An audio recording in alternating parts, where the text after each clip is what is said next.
Welcome to this lecture series on limits of sequences. पिछले lecture में हमने देखा फाइनली कि रियल नंबर्स वास्तव में होते क्या हैं। थोड़ा डिफ़िकल्ट डिस्कशन था क्योंकि हाई स्कूल बैकग्राउंड से अगर आ रहे हैं तो बातें अजीब लगेंगी। अगर मैं आ रहा होता फ्रेश हाई स्कूल से तो मुझे भी लगता। तो let's recall a little bit. Real numbers हमने बोला वो सिस्टम है या ऐसा सिस्टम है जो ये 4 डिमांड्स पूरी करता है। पहली 3 डिमांड्स एग्जैक्टली वही हैं जो रैशनल नंबर्स में हमारे पास चीज़ें थीं, जो फैसिलिटीज़ रैशनल नंबर्स में थीं उनको हमने रिटेन किया और कहा कि रैशनल्स में जो स्ट्रक्चर्स हैं जैसे एडिशन, मल्टीप्लिकेशन, ऑर्डरिंग, उनको रियल नंबर्स या इस नए सिस्टम में एक्सटेंड किया गया है और कंसिस्टेंटली एक्सटेंड किया गया है। पुराने सिस्टम में 2 चीज़ों को कंपेयर करें या इस नए बड़े सिस्टम में कंपेयर करें, कोई इनकन्सिस्टेंसी नहीं आएगी वगैरह वगैरह। बहुत हमने सारी उस पर बातें करी और फिर आखिरी में बोला कि वो जो प्रॉब्लम है रैशनल्स के साथ कि अपर बाउंडेड सेट्स का लीस्ट अपर बाउंड एग्जिस्ट नहीं भी कर सकता है, वो हम डिमांड कर रहे हैं कि रियल्स में ना करे। ये मतलब ये प्रॉब्लम रियल्स में अपीयर ना करे। और फिर हमने रिमार्क दे दिया कि क्या ऐसे सेट्स हैं, क्या ऐसा कोई सिस्टम है। हमने डिमांड्स तो रख दी अपनी, पर क्या वो डिमांड्स पूरी करी जा सकती हैं? हाँ, पूरी करी जा सकती हैं। उस डिटेल में हम नहीं जाएंगे। और दूसरी बात, कितनी तरह से करी जा सकती हैं? क्या बहुत तरीके हैं? क्या बहुत अलग अलग तरीके हैं डिमांड पूरी करने के? नहीं, एग्जैक्टली एक ही तरीका है। ठीक है, एक बात मैं यहाँ पे बोल दूँ कि ये अगर बहुत अजीब लग रहा है ये सब कुछ, तो एक विकल्प है हमारे पास कि ये जो पहली 3 डिमांड्स हैं इन सबको भूल जाएं। इन 3 डिमांड्स की बजाय ऐसा समझ लें कि deal with real numbers as we usually do. जो भी रियल नंबर से आपके दिमाग में इमेज है उसको लेकर के चलें। हाई स्कूल में जो भी इमेज आपके दिमाग में बनी है,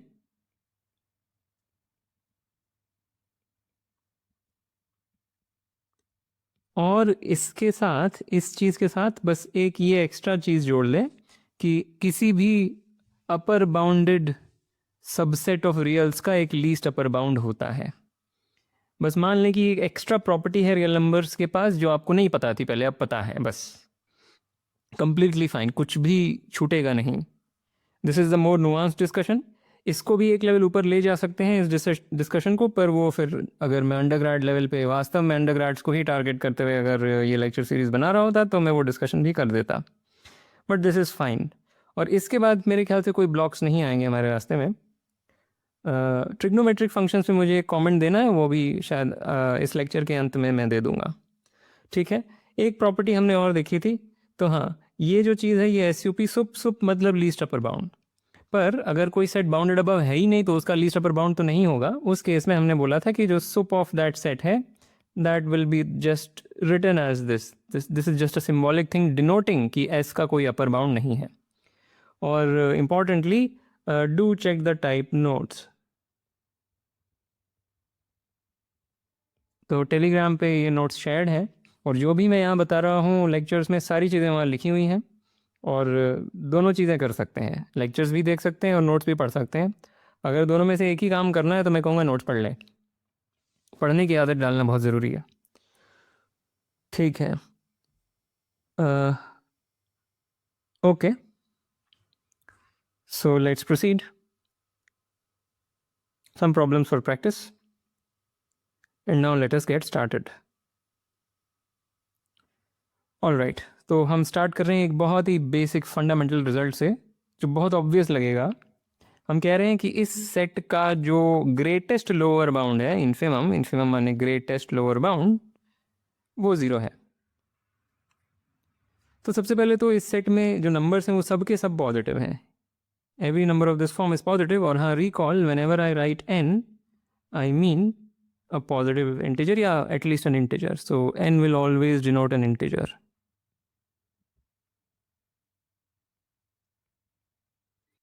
ठीक है, तो ये हर ये नंबर यहाँ पे पॉजिटिव है। Therefore 0 is a lower bound of this set. तो जो भी इसका इन्फिमम है वो 0 से छोटा तो नहीं हो सकता क्योंकि infimum is the greatest lower bound. हम कह रहे हैं वो 0 ही है, 0 से बड़ा नहीं है। और ये बहुत इंट्यूटिवली ऑब्वियस बात होगी, एक फिगर बना के देखते हैं।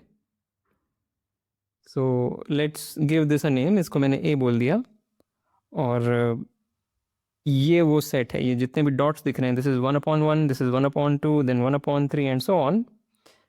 ये वाइट कलर के जो डॉट्स हैं, they constitute the set A, ठीक है। और ये ब्लू कलर का डॉट इज 0, जो हमारे सेट में नहीं है, इसलिए मैंने उसे अलग रंग से भी बनाया हुआ है,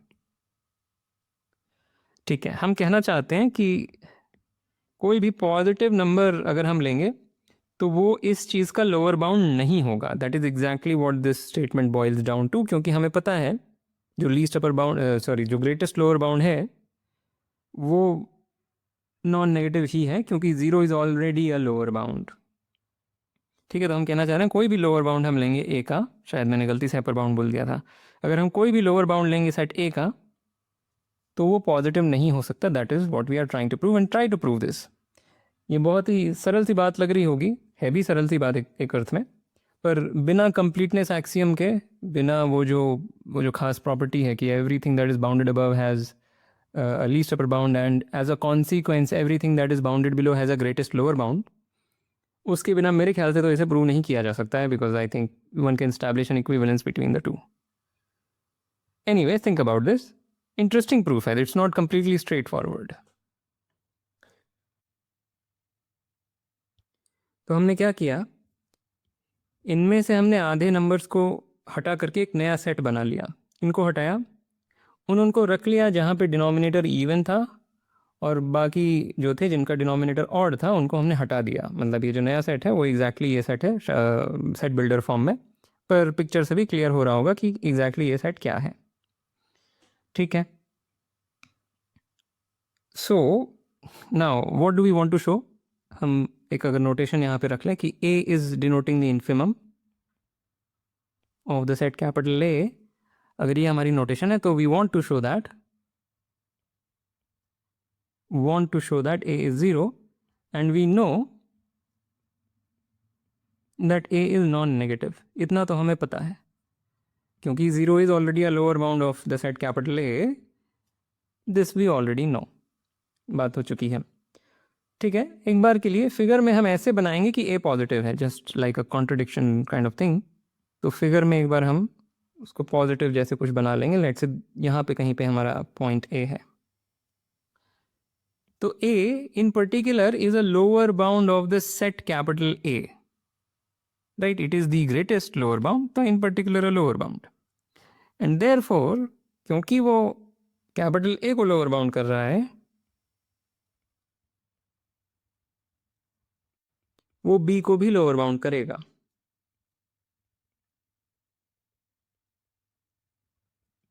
क्यों? Simply because B is a subset of A। अगर लिख के करना है तो वी नो कि this is the case, this is true for all n, which automatically implies that this is also true। तो ये implication क्लियर होना चाहिए, but this is the interesting step। This implies, right, यहाँ पे दोनों को 2 से मल्टीप्लाई कर दिया, लेफ्ट साइड भी राइट साइड भी 2 एक पॉजिटिव नंबर है, तो इनइक्वालिटी साइन बदलेगा नहीं। बट इसको ध्यान से देखें, इससे पता चला this is telling us 2a is a lower bound of the set capital A। so 2a यहाँ पे कहीं पे है, somewhere here। अगर इसको हमने पॉजिटिव जैसा बनाया है तो 2a तो उसके भी बाद कहीं बनेगा, पर this was already the greatest lower bound, कोई और लोअर बाउंड इससे बड़ा कैसे हो सकता है? ग्रेटेस्ट लोअर बाउंड मतलब greatest lower bound, greatest lower bound, तो this is a contradiction unless a is 0। so this forces that a is 0, क्योंकि a पॉजिटिव है तो कॉन्ट्रडिक्शन आ जाएगा, a नेगेटिव नहीं है ये हम जानते हैं, तो a को 0 होना पड़ेगा, यानी infimum of capital A is 0। So it's an interesting piece of reasoning, एकदम ऑब्वियस चीज़ नहीं है, पर ध्यान रखें इसका, ये रीजनिंग का ध्यान रखें, रुक करके इसको थोड़ा एब्जॉर्ब करने की कोशिश करें। और एक चीज़ और, बाद के लिए एक बात बता दूं कि इसी बात को या थोड़ी सी स्ट्रॉन्गर बात कह सकते हैं, उसको हम ऐसे लिखेंगे। जब हम लिमिट्स पढ़ लेंगे कि लिमिट का मतलब होता क्या है, तो इसी बात को हम ऐसे लिखेंगे। So this is for later, अभी के लिए नहीं। तो वॉट एवर लिमिट्स मीन ये हम बाद में देखेंगे। Okay, I hope this was clear. अब Archimedean property of real numbers, ये भी बहुत ऑब्वियस सी बात लगेगी, पर इसे भी प्रूव करना पड़ेगा। हमारे पास दो रियल नंबर्स हैं, ए और बी। मान लेते हैं ए पॉजिटिव है। हम कह रहे हैं कोई एक नेचुरल नंबर n ऐसा होगा, and again recall n will always be N integer, so this just means that n is a natural number. तो हम कह रहे हैं कोई ना कोई नेचुरल नंबर ऐसा है सच दैट ये ट्रू हो जाए। पिक्चर्स में क्या बोला जा रहा है, A is a positive number, तो ए हमने जीरो के दाहिने तरफ कहीं बनाया है। बी अगर नेगेटिव होता तो then this is completely obvious, तो एक बार बी को पॉजिटिव मान के फिगर बनाते हैं। तो एन ए क्या है, एन ए को ऐसे सोच सकते हैं कि 1a is just one step of length a away from the origin or towards the right of the origin. 2a is another step, 3a is another step, and so on and so on. ये lemma बस ये कह रहा है कि ultimately अंततः हम b के दाहिने तरफ निकल जाएंगे।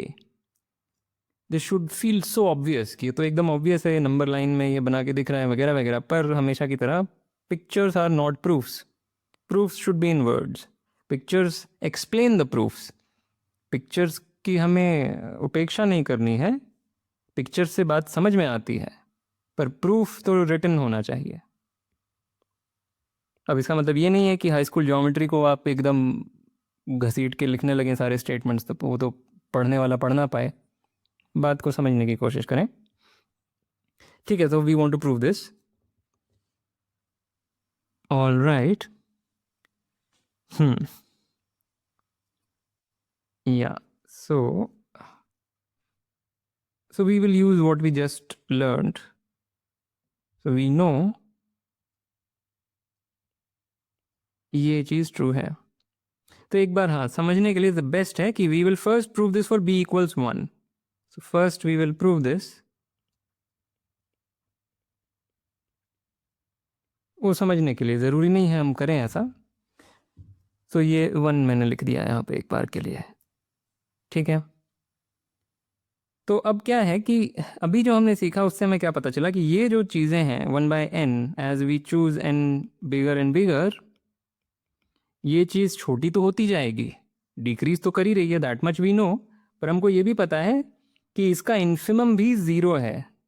That is a little bit more information, यानी एट सम पॉइंट किसी ना किसी n के लिए ये जो संख्या है a से छोटी होनी पड़ेगी, क्योंकि अगर ये हमेशा ही a से बड़ी होती तो a एक लोअर बाउंड हो जाता है इस चीज़ का, और फिर ग्रेटेस्ट लोअर बाउंड a से बड़ा या कम से कम a के बराबर तो होता ही, यानी ग्रेटेस्ट लोअर बाउंड पॉजिटिव हो जाता, पर वो है नहीं, इन्फिमम इज़ ज़ीरो। तो किसी ना किसी बड़े n के लिए 1/n will come on the left of a, यानी कि 1/n is less than a, which just says na is greater than 1, पर ये 1 ही हमारा b था, तो उसमें ये स्टेटमेंट ट्रू है। तो we will not prove it, मैंने समझा दिया।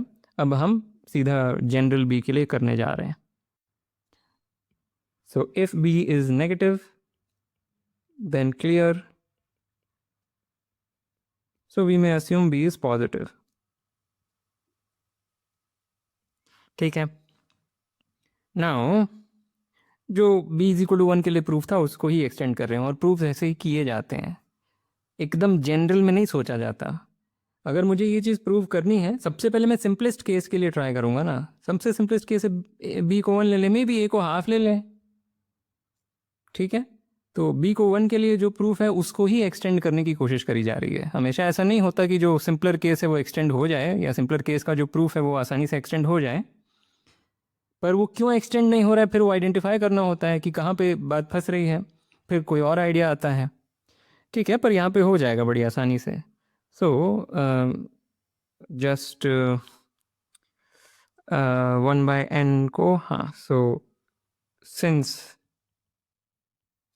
This is 0, we know that a by b is not a lower bound,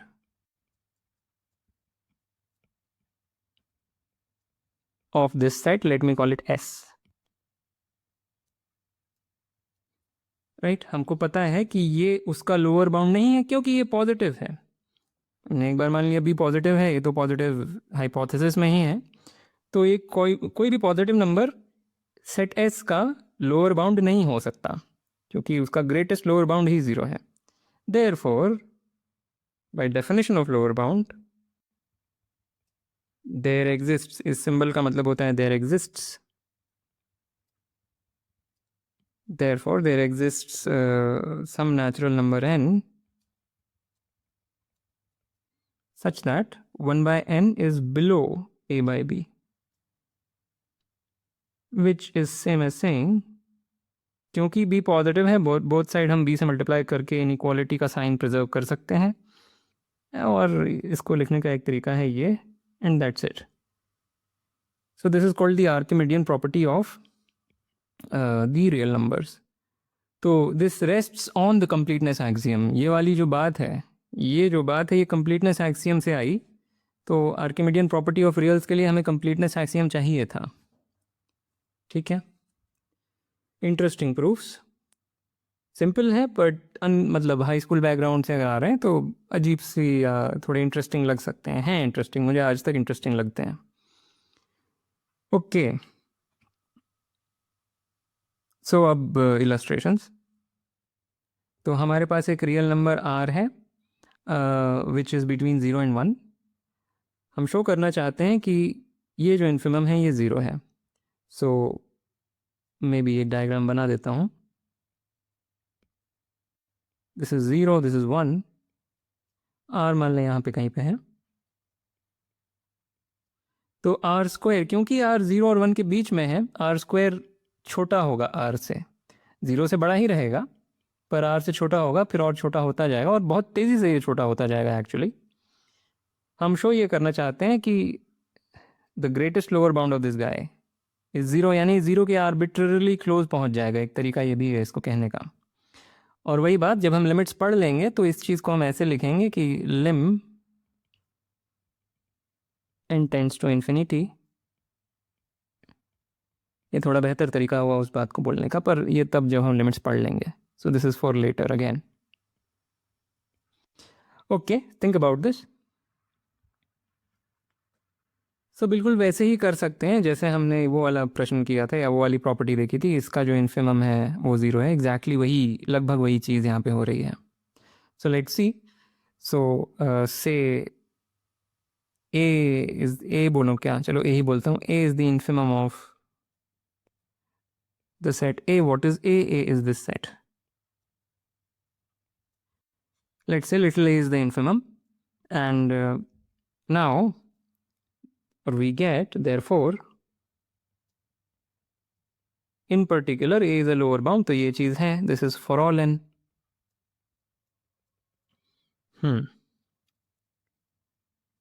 Which implies in particular, अब ये क्यों है, इट्स अ ट्रिवियलिटी। n को 1 रखेंगे तो ये है आर स्क्वायर, पर we know a is at most r square. From this statement we know that a is at most r square. ठीक है, so just verify that this follows from the first statement, which implies a by r, both side r से divide किया क्योंकि r positive है, inequality will be preserved, right? But this implies a by r is a lower bound of the set A, पर A का greatest lower bound was little a, so that implies this is at most little a, but that implies, क्योंकि r positive है, again we have this, पर what about this guy? या ऐसे कर लेते हैं, अगर a पॉजिटिव होता तो हम बोथ साइड a से कैंसिल कर सकते थे और फिर हम लिख पाते कि r इज एटलीस्ट 1। अगर a पॉजिटिव होता, a नेगेटिव तो नहीं हो सकता, तो हाँ यहाँ पे लिख देता हूँ, note that a is non negative because इसमें केवल पॉजिटिव नंबर्स ही हैं, 0 is already a lower bound, तो वी हैव दिस। राइट। तो अगर A, I mean we want to prove that A is zero, तो दूसरी संभावना है कि ए पॉजिटिव हो जाए, पर अगर वो पॉजिटिव हो गया तो हम कैंसिल करके ये डिडक्शन निकाल लेंगे कि R is at least one, but that contradicts this hypothesis, so therefore A must be zero. Okay, तो ये क्रूशियल स्टेप था, और ये वैसा ही स्टेप है जैसे कि वो 1/n वाले प्रूफ में हमने देखा था, और ये कोई एकमात्र तरीका नहीं है इसको करने का। आप अपनी तरफ से सोचें, this is not such difficult और क्लेवर और बहुत ज़्यादा कोई बहुत अनोखा स्टेप नहीं है। अपनी तरह से सोचें, कोई और तरीका निकल आएगा, ये कोई ऐसी चीज़ नहीं है जो एक ही तरह से करी जा सकती हो। Okay, second illustration, the set capital A is all these fractions n upon n plus 1 where n is again any natural number। तो ये सारे नंबर्स का सेट है। हम कहना चाहते हैं supremum of a is 1, the least upper bound of a is 1। Again ये बात विजुअली ऑब्वियस लगनी चाहिए, या कम से कम इंट्यूटिवली ऑब्वियस लगनी चाहिए। अगर n को 1 रखेंगे, what is this, this is half, ये यहाँ पे कहीं पे आएगा। n को 2 रखेंगे, दिस बिकम्स 2/3, वो क्लियरली हाफ से बड़ा है, यहाँ पे कहीं पर है। फिर 3/4 एंड सो ऑन, और ऐसा दिख रहा है कि it is kind of approaching this value, this thing. So it should be 1, the supremum should be 1, वो पिक्चर से दिख रहा है, पर हम प्रॉपर आर्ग्यूमेंट देंगे।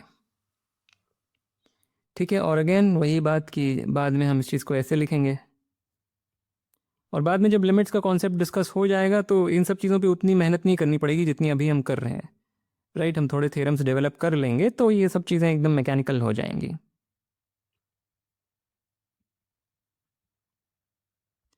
So think about this. All right, so proof में कुछ नहीं, just note that this is the case कि n upon n plus 1 is,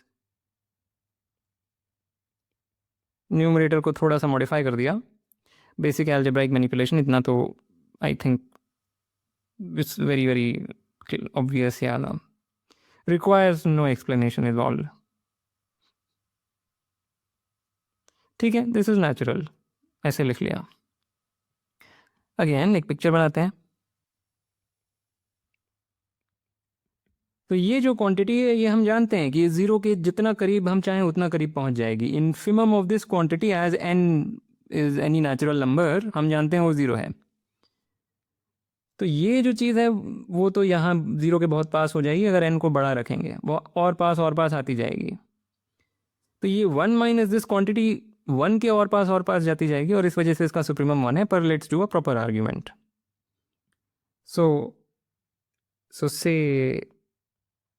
what should be the notation? Let's say b is the supremum, gandhi notation hai, maybe let's say t is the supremum of a। so we have, so note, सबसे पहले तो note कि t is at most 1। क्यों t is at most 1? well, 1 is already an upper bound of this set, so the least upper bound cannot exceed 1, so we have this। और क्योंकि t is in particular an upper bound, लिख ही देता हूँ, since t is in particular an upper bound,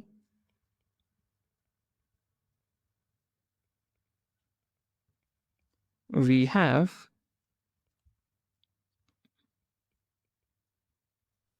this for all natural numbers, correct? Which implies, यानी कि जो 1 minus T है that is a lower bound of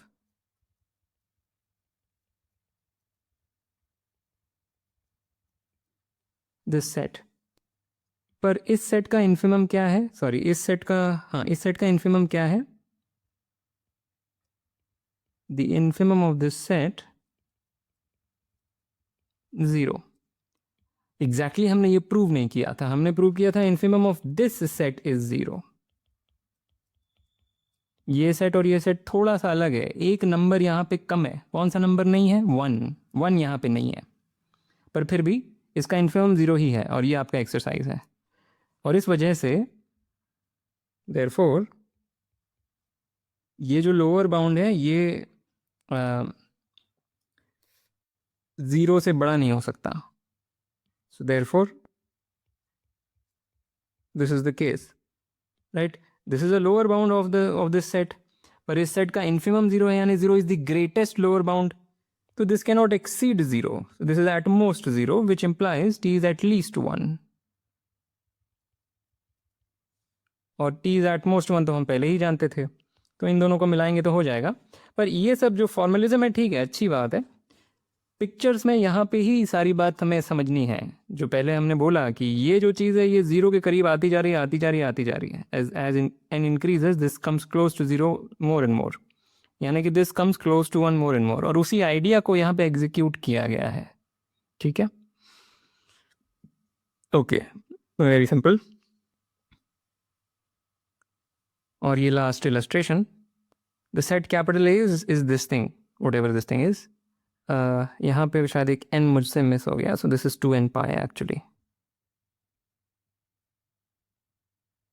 okay, तो हम दिखाना चाह रहे हैं कि सुप्रीमम ऑफ a इज 1. तो एक बात मैं बोल दूं कि ऐसे तो हमने बड़ा शोर मचाया, what are real numbers, what are real numbers, और ये अचानक से पाए कहीं से प्रकट हो गया. तो ये पाए क्या है? So question can arise, what is पाए? तो जो नॉर्मल स्टैंडर्ड आंसर है वो ये कि it is the half of the perimeter of the circle of unit radius. तो अगर यूनिट रेडियस का सर्कल लिया जाए तो ये जो लेंथ है, ये जो पूरी लेंथ है, इसका आधा करने पर जो नंबर मिलता है वो पाए है. पर फिर प्रश्न उठता है क्या मतलब है लेंथ से? लेंथ हम किसी लाइन सेगमेंट की बोले तो फिर भी कोई एक बार प्रश्न न करे, पर ये कर्व चीज़ की लेंथ से क्या मतलब है? आसान आंसर नहीं है इसका. और दिस इज़ द थिंग कि ये जो ट्रिग्नोमेट्रिक फंक्शंस हैं ये उतने सिंपल हैं नहीं जितने हम उन्हें समझते हैं. बहुत proper discussion of trigonometric functions will require the theory of integration. At least मुझे और दूसरा तरीका पता नहीं है. एक और सस्ता तरीका है पर वो उससे बात समझ में आती नहीं, वो बहुत ही वियर्ड तरीका है, पर उसके लिए भी हमें डिफरेंशिएशन तक रुकना पड़ेगा. मैं प्रॉपर ट्रीटमेंट करूँगा ट्रिग्नोमेट्रिक फंक्शंस का after we have done integration. अभी के लिए ट्रिग्नोमेट्रिक फंक्शंस हम बिल्कुल वैसे ही समझेंगे जैसे अभी तक हम समझते आए हैं. अगर हमें कोई रियल नंबर थीटा दे दिया जाए तो what is for instance cosine of theta? Cos theta क्या है? एक बार के लिए थीटा को कोई छोटा सा नंबर समझे तो cos theta is travel up to the point कि ये लेंथ थीटा हो जाए. ठीक है, यूनिट रेडियस का सर्कल है ये. तो travel starting from this point, find this arc such that this length is theta. And again, what does it mean to say theta length का arc? उसके लिए इंटीग्रेशन की थ्योरी चाहिए, पर कोई बात नहीं, intuitively it's everything is clear. और एक बार ये मिल गया तो जस्ट ड्रॉप दिस परपेंडिकुलर. इस लेंथ को cos थीटा बोला जाएगा. ये जो हॉरिजॉन्टल लेंथ ऑब्टेन हो इसको cos थीटा बोला जाएगा. पर क्या करें अगर थीटा बहुत बड़ा हो गया? थीटा बहुत बड़ा हो जाएगा तो ये रैप अराउंड कर लें, बस यही है. और उस तरीके से कम अगर पॉजिटिव थीटा दिए जाएं तो हर एक पॉजिटिव थीटा के लिए कोसाइन थीटा बताया जा सकता है, और नेगेटिव थीटा दिया जाए तो क्लॉकवाइज चलें. This is a perfectly fine picture of trigonometric functions, या एटलीस्ट द कोसाइन फंक्शन. बस इसमें प्रॉब्लम यह है कि लेंथ ऑफ आर्क का हमने कोई विवरण दिया नहीं. ठीक है, और वो हम इंटीग्रेशन में करेंगे. Now the point is what is pi? Pi is the length of, वो हमने बता ही दिया. तो सारी बातें हो गई. और वो सब जो हम जानते हैं कि cos of pi is -1 etcetera, वो सब इसमें है, क्योंकि पाई यानी कि इस पॉइंट पर आके जो लेंथ ऑफ कर्व मिलेगा. So cos of pi is -1, क्योंकि जब यहाँ से वॉट एवर वो सब आप ट्रिग्नोमेट्री में सीख चुके हैं तो वो मान के चल रहा हूँ. तो this is one thing that we will take for granted. Trigonometric functions are complicated objects but we will take them for granted. और exponential and logarithmic functions will have to wait. वो हम डिफरेंशिएशन से पहले नहीं discuss करेंगे.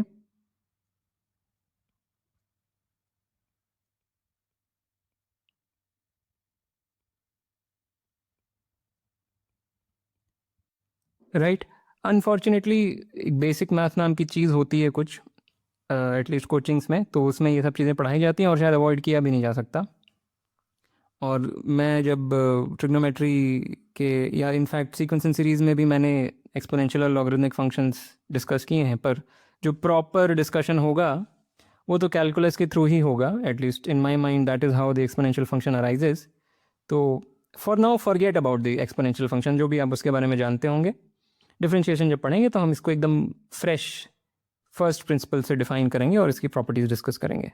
Trigonometric functions के लिए ये पिक्चर अभी के लिए पर्याप्त है। और अब इस सवाल पर आते हैं, what is the supremum of this guy. ठीक है, तो let's try to understand this. ये जो चीज़ें हैं ये हैं क्या। पहले तो पॉज करके खुद से इस पे प्रयास करें। और now let's try to understand what are these numbers. तो क्लियरली ये क्या हो गया, क्लियरली n की वैल्यू अगर 0 है तो at least this much is just 1, right. अगर n 0 है तो 1 मिलेगा। अगर n की वैल्यू 1 रखते हैं, so what is 2 pi by 3। अगर n 1 है दिस बिकम्स 2 पाई बाई 3, यानी ये एंगल। तो कोसाइन की वैल्यू होगी ये वाली length but with a sign, यानी -½ so for n equals 1 this is -½ और n इक्वल्स 2 के लिए फिर से -½ राइट। एंड देन फिर n इक्वल्स 3 के लिए वापस से 1 एंड सो ऑन। तो इट्स अ सिंपल ऑब्जर्वेशन कि जब 3 के मल्टीपल्स n की जगह पे रखे जाएंगे तो आंसर आएगा 1 फॉर दिस गाय। और बाकी जो नंबर्स हैं जो 3 के मल्टीपल्स नहीं है उनके लिए आंसर आएगा -½ सो बस मैं ऐसा लिख देता हूँ यहाँ पे, फॉर मल्टीपल्स ऑफ 3 और for other things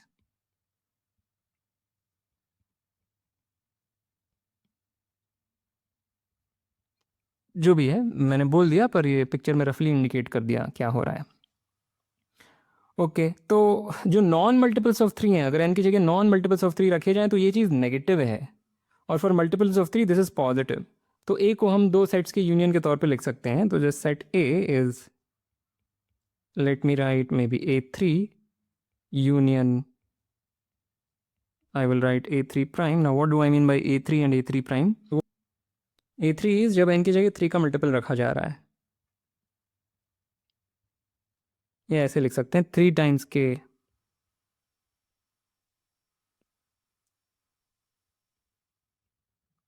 k always denotes N integer. k को कभी मैं रियल नंबर या ऐसा कुछ नहीं रखूँगा, हमेशा वो इंटीजर रहेगा जैसे n है। ठीक है, so that is what a3 is, and a3 prime is just when you do not enter a multiple of 3। So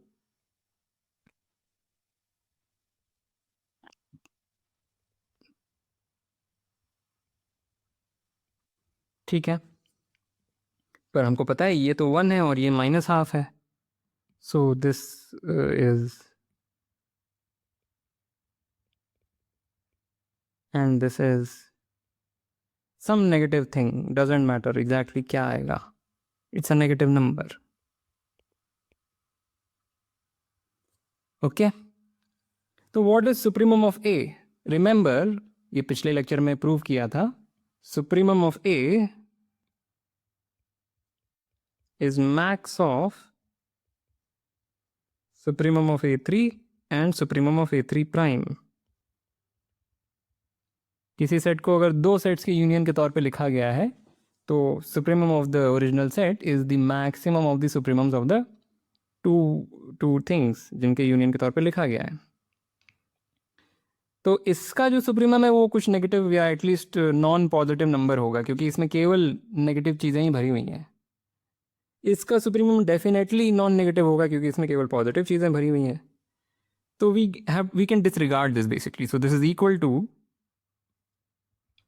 supremum of a3। So that was the whole point of all this nonsense. ठीक है, सो इसका supremum निकालना है, but that is 1 और ये आपका exercise है। You can, अगर बाकी सारी बातें समझ में आई जो भी हुई इसके पहले, तो यू कैन ईजिली शो कि इसका सुप्रीमम एक्चुअली 1 है। So this is 1। ओके, और मैं इस कलर से थोड़ा पक गया हूँ तो I will change it, much better.